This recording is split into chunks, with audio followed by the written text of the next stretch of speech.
Kemudian jamaah yang kami hormati, saya akan lengkapi dalam waktu kurang lebih setengah jam untuk memberikan beberapa catatan seputar ibadah kita di bulan Ramadan yang mungkin ini menjadi bahan diskusi dan polemik di tengah masyarakat kita. Yang pertama tentang masalah penetapan tanggal. Ini sudah jadi langganan Pak ya. Baik. Di tempat kita masyarakatnya ada yang didominasi oleh ormas, ada yang dia taklid buta kepada tokoh tertentu, ada yang kemudian berusaha untuk menyesuaikan diri dengan aturan. Satu hal yang mengherankan, di antara kelebihan masyarakat Indonesia itu mereka orangnya labil.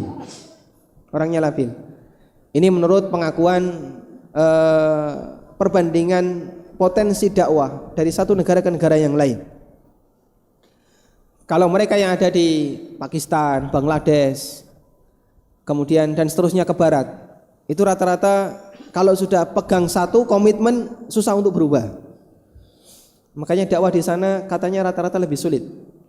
Kalau orang Indonesia lebih labil, lebih gampang dipengaruhi.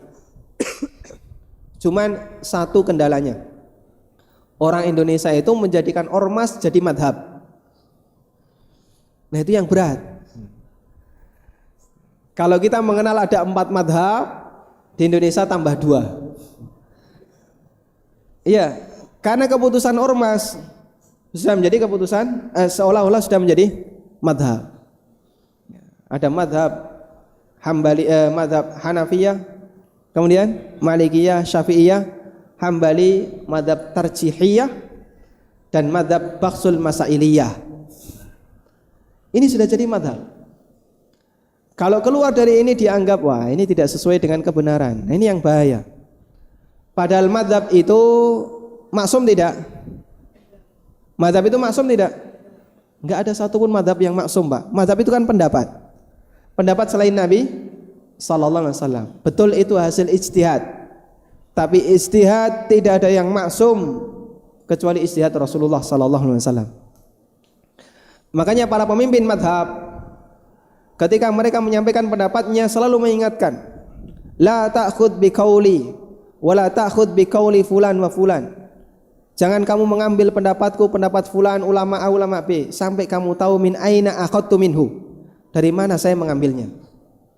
Jadi agar orang itu tidak sebatas mengambil pendapatnya tapi tidak tahu latar belakang dari mana pendapat ini berangkat. Minimal kita itu menjadi seorang muttabi. Karena manusia itu kan ada 3 tingkatan. Mustahid, muttabi, muqallid. Mustahid, nah ini butuh modal besar. Untuk bisa menjadi mustahid butuh kurun waktu belajar yang lama. Mereka lah para ulama.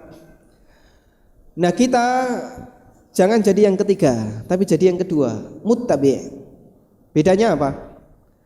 Kalau muqallid itu tahu madhab, tahu pendapat, tapi nggak tahu latar belakangnya. Kenapa kok bapak kayak gini? Nah, Pak Kiainya bilang kayak gini. Kata Ustadz bilang kayak gini. Titik. Alasannya apa? Alasan Ustadz? Saya nggak mau tahu. Pokoknya Ustadz bilang kayak gini, saya ikut-ikutan saja. Mati urip nderek Pak Ustadz. Nah, mati urip nderek Pak Kiai. Apapun pendapat Kiai diikuti. Nah ini muqallid. Sehingga dia anggap kalau nggak ikut Kiai dia merasa resah. Wah jangan-jangan nanti amal saya nggak diterima. Kok itu beda dengan saya? Kamu kiainya siapa?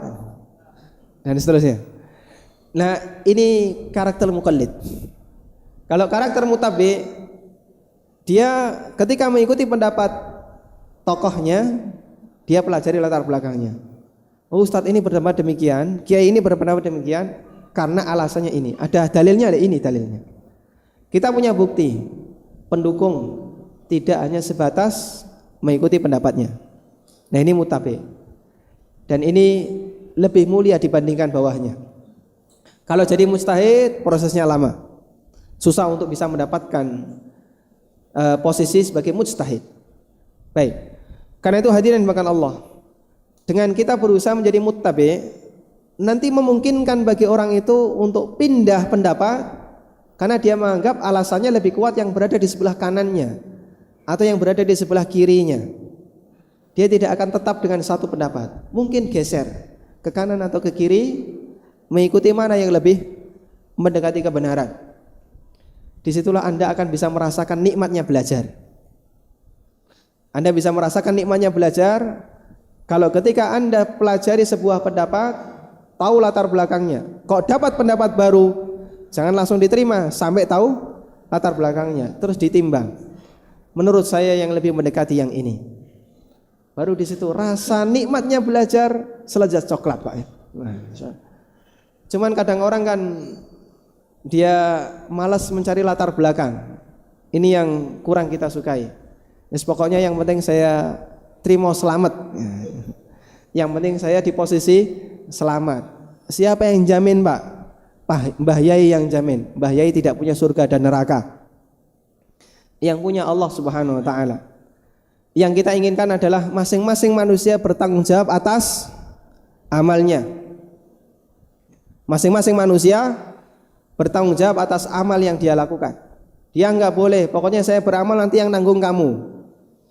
Ini kan gayanya orang musyrikin. Mereka nawarkan kepada para sahabat, kamu berbuat syirik saja, nanti yang nanggung dosanya kami. Dan itu dibantah oleh Allah. Maka seringkali Allah katakan dalam Al-Quran, wala taziru waziratun wizra ukhra. Tidak ada orang yang nanggung dosa orang lain. Kamu salah ya kamu yang nanggung, meskipun kesalahanmu mengikuti orang lain. Kalau tahu salah jangan diikuti. Baik. Jika kita punya prinsip seperti ini, maka kita setahap demi setahap akan menghilangkan status diri kita sebagai muqallid. Karena status itu bertingkat. Tadi semuanya butuh proses. Saat ini mungkin saya muqallid, belajar saya masih kurang maksimal. Tapi tolong jangan bertahan di situ. Tingkatkan diri Anda. Saya muqallid yang menuju muttabi. Belajar terus. Belajar terus. Tahu pendapat dan tahu latar belakangnya. Dengan itu kita akan mengurangi posisi kita sebagai muqallid. Dalam masalah penetapan tanggal terjadi ikhtilaf di tempat kita. Saya tidak sebut ini ikhtilaf ulama, tapi ini ikhtilaf di kalangan kita.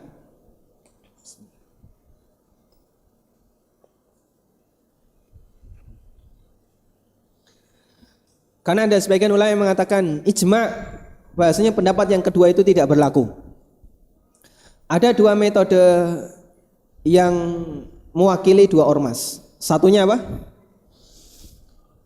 Satunya ru'yah, yang satunya hisab. Yang satu mengikuti prinsip ru'yah dan yang satu mengikuti prinsip hisab.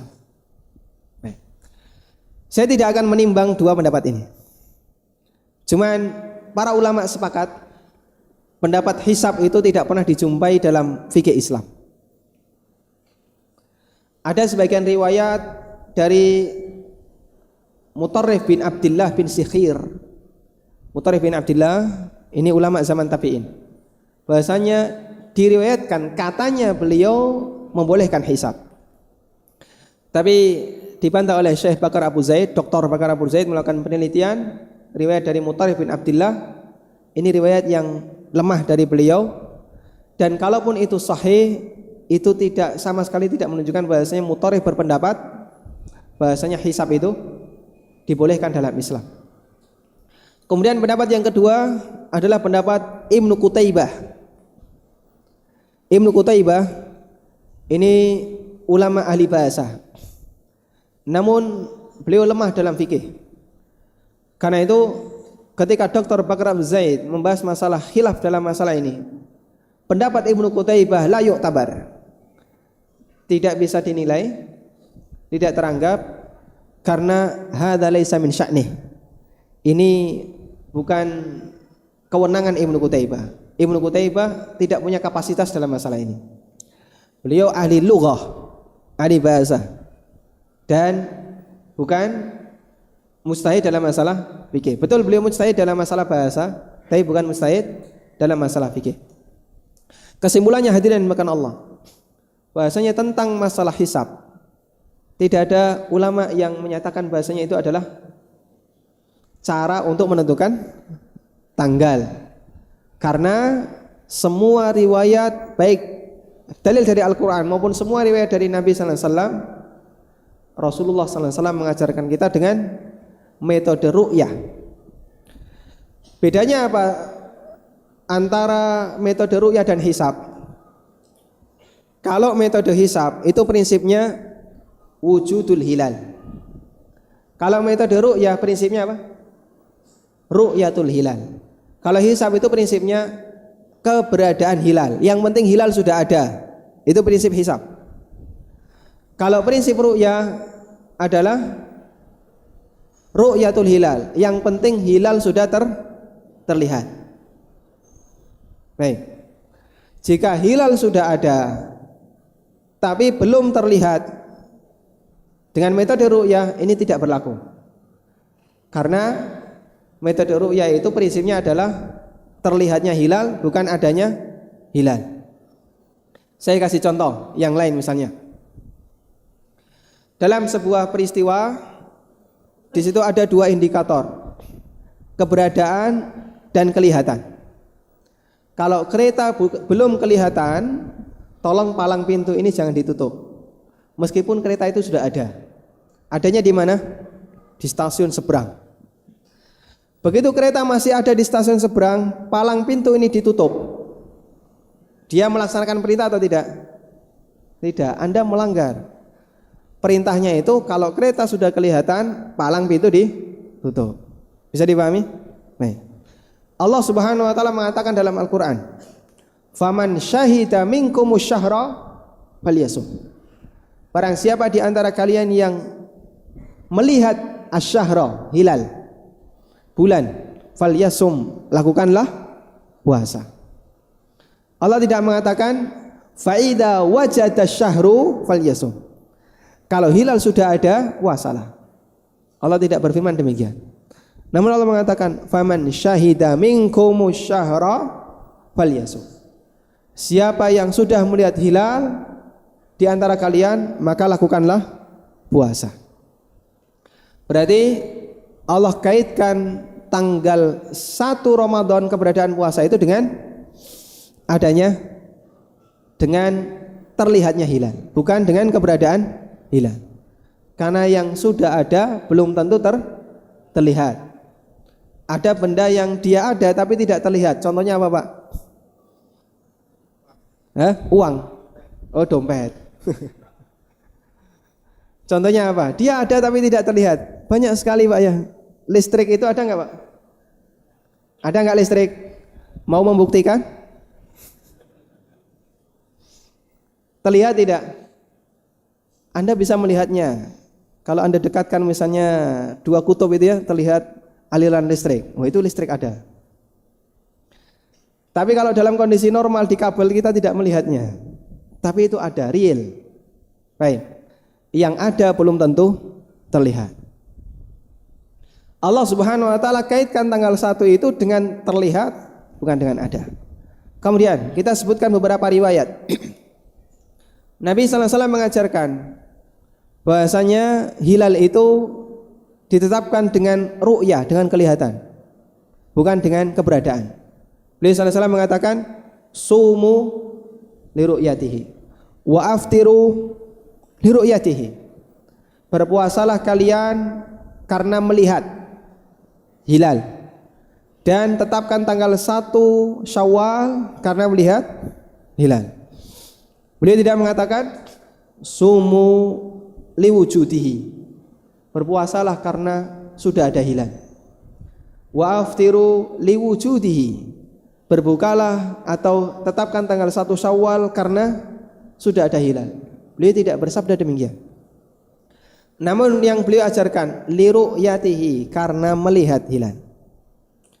Dalam riwayat yang lain dari Ibnu Umar radhiyallahu anhu, tara an-nasul hilala, masyarakat mencari hilal. Fa akhbartu Rasulullah sallallahu alaihi wasallam inni ra'aituhu. Kemudian aku mengabarkan kepada Nabi sallallahu alaihi wasallam bahwasanya aku telah melihatnya. Fasama, kemudian Nabi sallallahu alaihi wasallam berpuasa dan beliau perintahkan para sahabatnya untuk berpuasa. Jadi kegiatan di masa silam para sahabat itu begitu mendekati Ramadan, mereka langsung tersebar di berbagai penjuru lomba nyari hilal. Ya sama dengan di tempat kita, kira-kira ada banyak titik-titik ru'ya Pak ya, yang ditetapkan oleh pemerintah, terutama di ujung-ujung kota. Di sini di mana? Di Cakung, kemudian di Bosya, di mana itu, Bogor ya? Bogor atau Bandung? Lembang, di Lembang, di Bandung. Kemudian di kampung saya ada namanya Tanjung Kodok. Ini dengan rumah 2 kilo, itu juga ada tempat untuk ru'yah di Lamongan. Dan beberapa titik yang lainnya. Pemerintah punya titik-titik itu.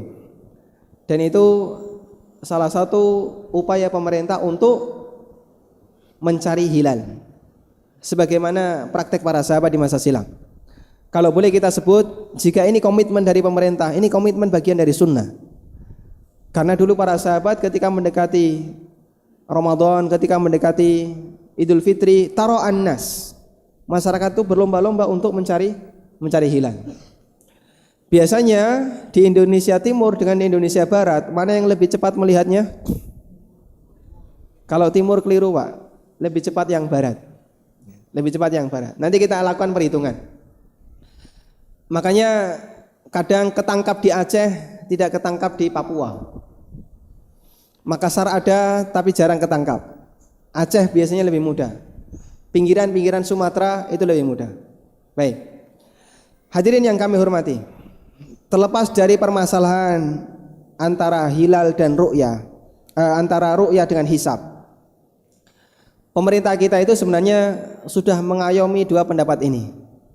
Pemerintah kita punya metode tersendiri yang namanya imkanur ru'yah. Namanya imkanur ru'yah. Dan metode ini ditetapkan oleh pemerintah dalam rangka mengayomi dua ormas besar di tempat kita, baik mereka yang menggunakan hisab dan mereka yang menggunakan ru'yah. Mohon Anda jangan punya pandangan ormas yang menggunakan hisab lebih respon terhadap teknologi dibandingkan ormas yang tidak menggunakan hisab. Jangan punya pandangan demikian. Dulu saya punya anggapan seperti itu. Kenapa ke ormas ini pakai hisab? Oh, karena dia lebih melek teknologi. Mereka pintar hisab. Kenapa ormas ini pakai ru'yah? Karena mereka tidak bisa hisab. Ternyata anggapan saya ini salah. Banyak tokoh ormas yang menggunakan ru'yah ahli hisab. Ahli hisab bukan ahli ngerokok ya. Mereka pintar melakukan hisab, bisa melakukan hisab. Demikian pula ada beberapa tokoh di ormas yang menggunakan hisab, yang pintar hisab. Di Jogja ada satu yang terkenal, Bapak Fatur Rahman, itu dosen UIN Sunan Kalijaga, yang paling sering menerbitkan hisab dari ormas yang menggunakan hisab. Baik. Sehingga sebenarnya masing-masing ormas itu punya jago hisab, punya ahli dalam masalah hisab. Bukan karena dia nggak bisa hisab, tapi dia meninggalkan hisab untuk menggunakan metode ru'yah. Karena itu prinsip hisab di negara kita itu metodenya beragam. Ada banyak sekali metode yang digunakan oleh para ulama, para tokoh hisab dalam melakukan hisab. Makanya kadang hasil hisabnya berbeda. Ada yang sampai parah, selisihnya sehari. Kalau misalnya kurang parah ya selisihnya paling beberapa menit saja. Tapi karena perbedaan metode terkadang bisa menyebabkan perbedaan hasil. Yang jadi pertanyaan begini, hisab itu ilmu syariat ataukah ilmu empiris? Satu atau dua? Ilmu syariat atau ilmu empiris? Ilmu empiris. Ada sebagian orang yang menganggap ilmu hisab itu kan ilmu falak ya. Dan ilmu falak itu kan ilmu agama. Kalau kita menyebut ilmu hisab adalah ilmu agama, ilmu falak, ilmu yang agama itu harus disimpulkan dari dalil. Berarti Anda yang belajar dalil pintar hisab. Tapi terjadi nggak kayak gitu? Tidak. Ilmu hisab itu ilmu empiris, ilmu yang didapatkan berdasarkan bukti. Itu ilmu alam. Kalau mau belajar hisab, pintar matematika dan IPA. Karena itulah di tengah masyarakat kita yang paling ahli hisab itu kira-kira siapa? Di Indonesia yang paling ahli hisab itu siapa? 8 lembaga antariksa dan penerbangan dan antariksa. N-nya apa Pak? Nasional atau Nusantara Pak? Nasional. Pokoknya N begitu saja ya. Baik. Hisab yang dilakukan oleh 8 itulah yang paling bagus. Karena hisab kan ilmu alam. Bukan ilmu agama. Itu ilmu pengetahuan alam. Masuk dalam ranah bidang teknologi. Dan ahli hisab di tempat kita di 8 ini yang paling dijagokan Profesor Thomas Jamaluddin. Beliau dari 8. Baik. Pemerintah menggunakan 8 untuk dukung pemerintah, melakukan hisab untuk kepentingan pemerintah. Ormas punya ahli hisab sendiri. Ada satu ormas yang tidak menggunakan hisab. Kemudian digabungkan oleh pemerintah dengan satu metode yang bernama Imkanu Ar-Ru'yah. Imkanu Ru'yah itu adalah metode mengukur seberapa persen peluang terlihatnya hilal.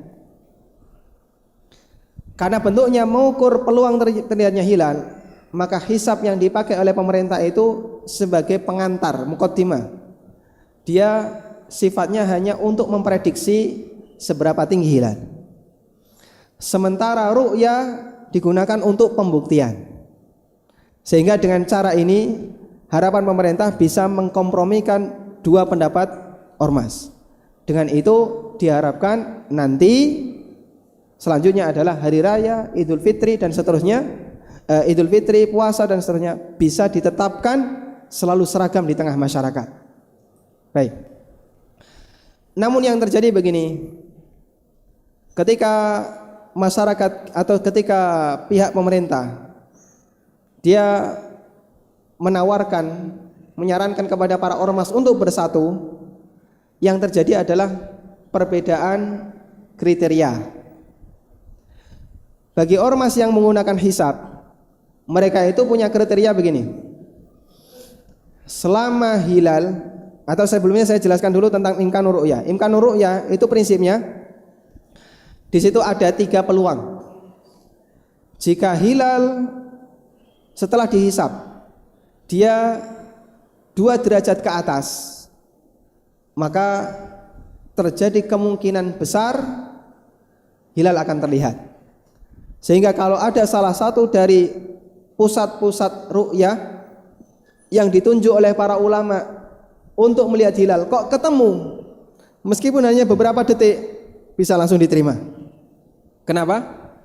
Karena secara perhitungan memungkinkan untuk terlihat. Ini batasnya berapa tadi? 2 derajat ke atas.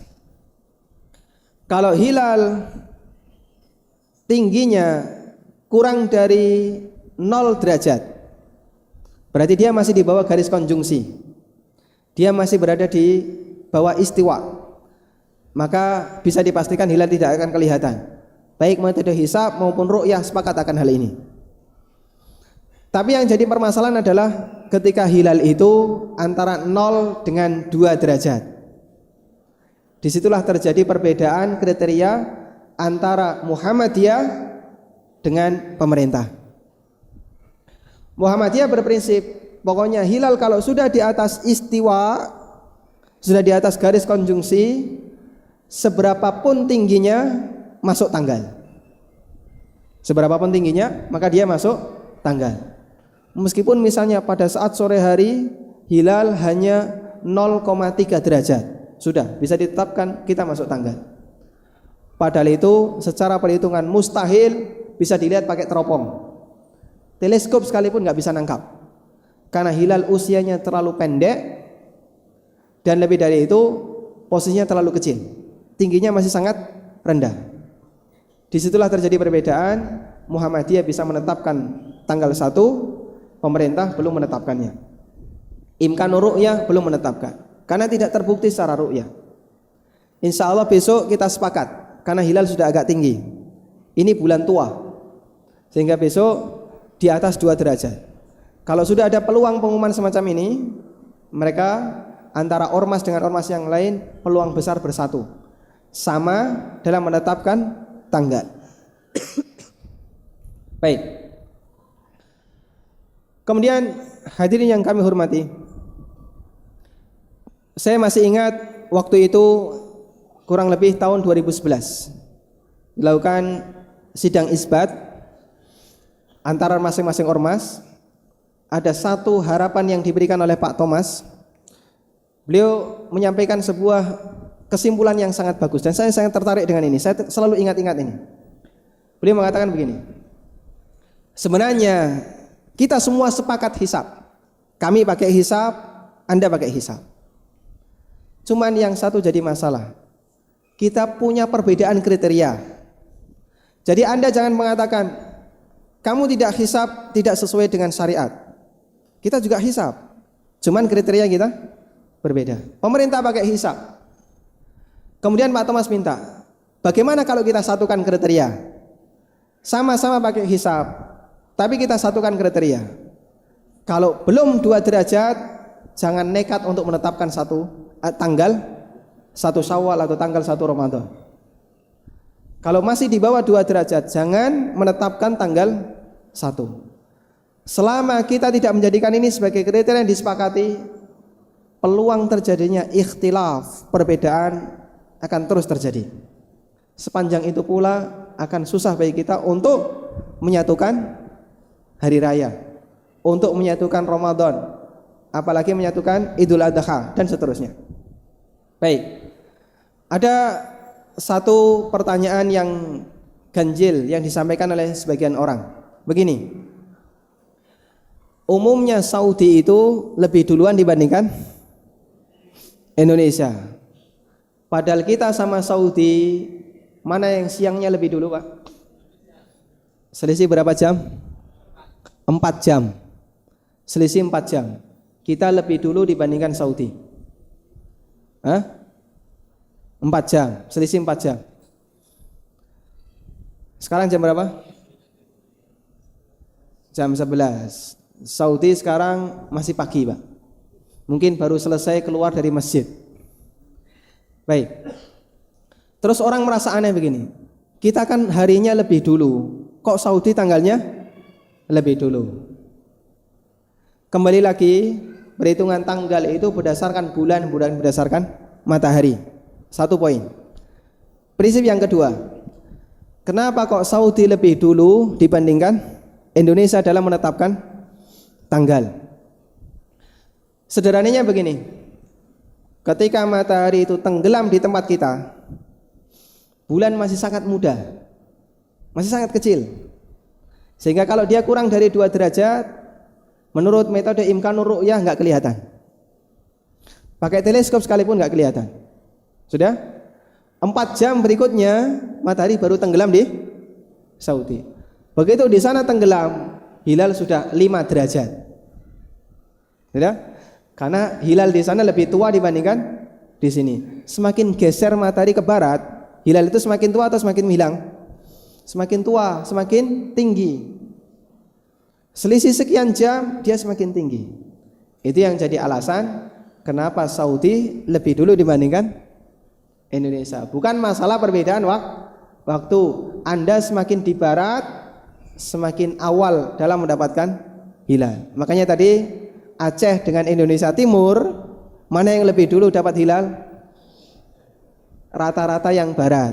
Karena di sana masih gelap gulita, nggak ada apa-apa, titik saja nggak ada, Pak. Kalau di Aceh mungkin ada peluang lebih tinggi dikit, selisihnya 2 jam. Makanya kalau kemudian ada hasil ru'yah, timur kelihatan, barat nggak kelihatan, itu ganjil, Pak. Syadz. Ini pendapat yang syadz. Ru'yah yang ganjil, hampir mustahil. Karena idealnya kalau timur nggak kelihatan, ada kemungkinan di barat kelihatan. Tunggu matahari tenggelam nanti, mungkin dia sudah tinggi. Semakin ke barat, makin berpeluang tinggi. Baik, apapun itu hadirin dimakan Allah, kewajiban kita sebagai rakyat adalah berusaha untuk bersatu dalam menetapkan tanggal ketika masuk bulan baru.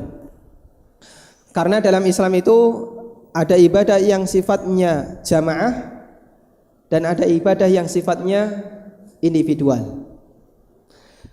Ibadah yang sifatnya individual, Anda bisa melakukan tanpa harus nunggu orang lain. Contohnya apa? Sholat sunnah, baca Quran. Nggak harus nunggu orang lain baca Quran dulu. Wah, di sini nggak ada yang baca Quran, saya nggak baca Quran. Baca Quran itu bukan ibadah jama'i. Tapi kalau ibadah jama'i, Anda tidak bisa melakukannya kecuali nunggu kegiatan orang lain. Contohnya Jumatan. Ini kok masjid sepi, khotibnya belum ada, muadzinnya belum ada, saya tak Jumatan sendirian atau sama rombongan saya dulu. Boleh tidak, Pak? Batal Jumatan Anda. Karena ini ibadah yang sifatnya jama'i. Harus ada komando. Baik. Di tempat kita ada 3 bulan yang itu semuanya adalah waktu ibadah jama'i. Ramadan, Syawal, satu lagi Dzulhijjah. Ketika Ramadan kita berpuasa, ketika Syawal ibadahnya apa? Idul Fitri. Ketika Dzulhijjah apa ibadah kita? Arafah. Satu lagi, kalau mereka yang ada di Saudi semua kegiatan haji. Kemudian kalau kita puasa Arafah dan Idul Adha, berkorban. Baik.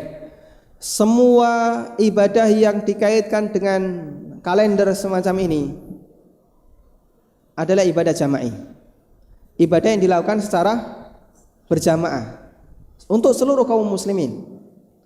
Dan namanya ibadah jama'i, berarti di situ harus ada yang ngomando. Terus siapa yang ngomando? Kalau komandonya diberikan ke ormas, baik untuk Syawal tahun ini kita serahkan kepada Muhammadiyah. Kira-kira yang satunya terima enggak, Pak? Oh, enggak bisa. Saya juga ormas besar ya. Kita punya masa, enggak terima. Ya, sudah kalau kayak gitu, untuk puasa tahun ini kita serahkan ke NU. Satunya terima enggak? Berarti ormas tidak bisa mewakili. Terus gimana? Jangan diserahkan ke ormas. Kalau diserahkan ke ormas, ormas yang satunya enggak mau terima. Berarti harus ada komando yang disepakati oleh semuanya, yaitu mereka yang menyelenggarakan negara. Itulah pemerintah. Kita itu negara yang mayoritas Islam. Penyelenggara itu sudah disediakan oleh pemerintah. Mereka adalah depan. Baik. Karena dalam perjalanannya ibadah semacam ini harus dilakukan secara berjamaah. Coba kita tarik, saya kasih ilustrasi untuk masalah wukuf di Arafah.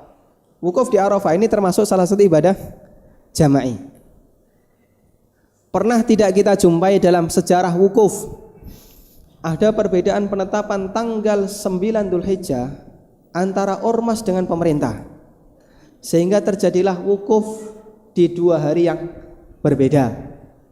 Ormas wukufnya tanggal 9 Dzulhijjah, pemerintah juga wukufnya tanggal 9 Dzulhijjah, tapi harinya beda. Pernah terjadi demikian, Pak? Di Saudi Pak, wukuf. Pernah terjadi wukuf beda hari? Untuk hari Kamis wukufnya ormas, hari Jumat wukufnya pemerintah. Ada yang terjadi kayak gitu? Kita bersyukur kepada Allah. Salah satu di antara nikmat besar Allah, Padang Arafah tidak ada di Indonesia. Coba Anda bisa bayangkan, kalau Arafah di Indonesia, Pak, ada orang luar negeri haji ke tempat kita. Tanya, kapan wukufnya? Bapak kalau ikut An-Nadir hari Sabtu. Kalau Naksabandiyah hari Ahad, Muhammadiyah hari Senin, pemerintah hari Selasanya, satu lagi Naksabandiyah hari Rabu. Ada 5 kali wukuf, mau pilih yang mana?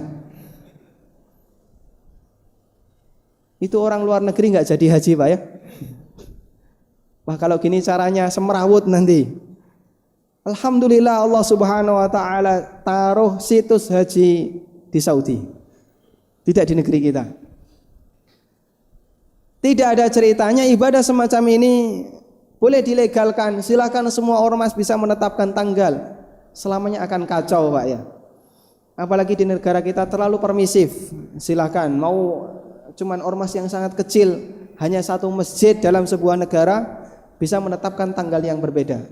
Ini kan jadi kacau. Makanya di negara lain ketika pemerintah itu berkuasa dan dominan, tidak ada istilah beda dalam menetapkan tanggal. Malaysia pernah terjadi tidak? Enggak pernah terjadi. Hari raya itu wewenang pemerintah. Di negara-negara ormas di negara-negara yang lain juga sama. Hari raya adalah wewenang pemerintah. Sehingga karena mereka punya prinsip seperti itu, persatuan akan selalu terjaga. Cuma Indonesia saja yang ormasnya terlalu menggagai pemerintah ya. Wallahu taala alam. Semoga apa yang kita sampaikan ini bermanfaat. Mohon maaf jika ada banyak kekurangan. Terima kasih Bapak Ibu telah menyimak dengan baik. Semoga Allah Subhanahu wa taala memberikan kekuatan kita untuk selalu istiqomah di atas kebenaran dan bisa menjalankan ibadah puasa Ramadan dengan baik. Wassallallahu ala nabiyyina Muhammadin wa ala alihi wa sahbihi wa sallam. Wa akhiru da'wana alhamdulillahi rabbil alamin.